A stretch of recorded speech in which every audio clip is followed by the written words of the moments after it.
The new Mario series. The bane of all hardcore fans of originality. For those who didn't live through the early 2010s, let me tell you, it was not easy being a hardcore Nintendo fan. Imagine a point in time where their most exciting release of a year was a shoddy remake of an N64 game and a combo pack of epic yarn in Yoshi's Story. And truly, no year was better foreshadowing of what this generation would be than 2012. At least 2011 had two N64 remakes. New Super Mario Bros. 2, the direct sequel to New Super Mario Bros. If you think that's weird given that new Wii was released in between them, then you're wrong and also maybe stupid apparently. This game was developed to be a key title for the 3DS near the start of its life, with Nintendo pushing it hard before release.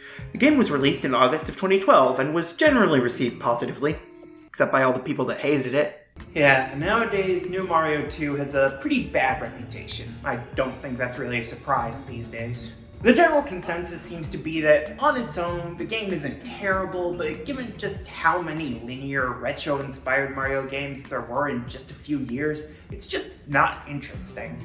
So the question is, even putting originality aside, how good or bad is this game, and is it worth playing today?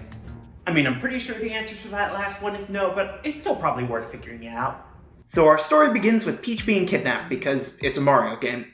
However, this time is completely different. The Koopalings kidnap her. Well, that changes everything.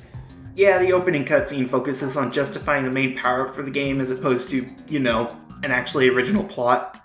It's just, hey, go through the levels we made for you, fight a Koopaling at the end of each world, and then fight a boss fight against Bowser at the end that transitions into a fight against Giant Bowser, because it works so well in New Wii, why not here? Well, at least the mini-bosses aren't also the Koopalings this time, even if they're still not, interesting. Or original. And in case you couldn't tell, yes, that goes for the entire game too. So this game has a very unique gimmick, coins, which have appeared in every Mario game since Mario started being included in the title.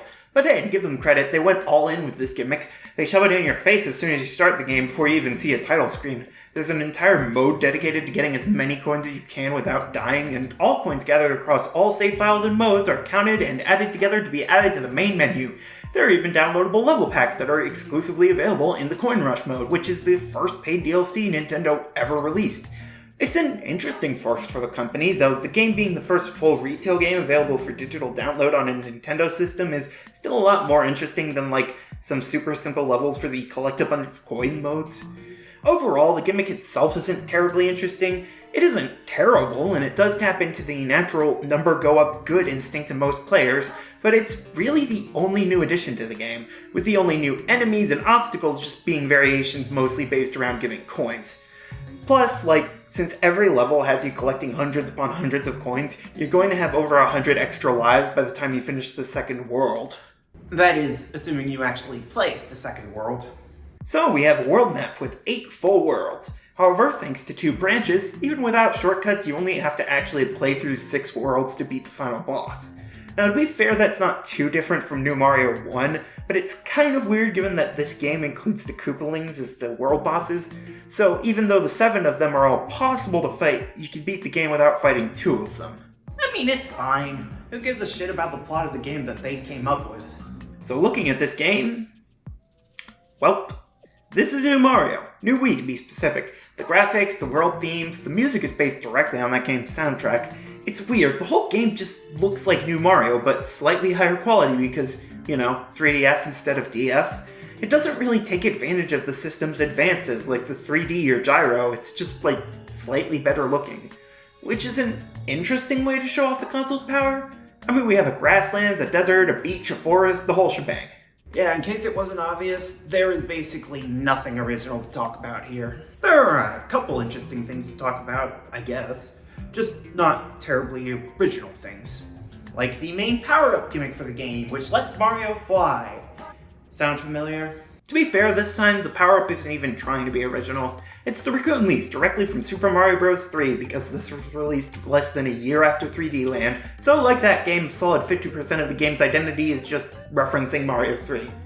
Though at least here the Raccoon Leaf works like it did originally. It can be fun to fly around the levels, absolutely, but it's still pretty unoriginal. Even ignoring the fact that it's reused from Mario 3, just about every single Mario game since that one has had a flying power-up. Seriously, there are 2 that don't. But hey, that doesn't mean the rest of the game isn't original. The rest of the game means it isn't. Yeah, this is New Super Mario Bros. Complete with Mega Mushroom, except a lot harder to get. These levels are kind of interesting, not in terms of gimmicks or originality because there's none, but hey, there are some fun levels to play through and some star coins to collect and a few secret exits you can access. Yeah, remember when I said there wasn't anything original to talk about? I'm going to be honest, this game leaves almost no impact. I don't hate it, it's not as bad as the Lost Levels or Mario Land. It controls well, the levels are smartly designed, and there's even a co-op mode, so you can even play with friends. The problem is, you could say the same for New Mario Wii. And way more people own a Wii than have ever owned a 3DS. Overall, I just have nothing interesting to say about this game, and frankly, I don't think anybody does. I think it's telling that the only reason anybody remembers this game is because of its release and a bit of DLC. I don't hate it as much as some people do. I don't even dislike it as much as New Mario. I just don't care about this game at all. Probably has something to do with the next one.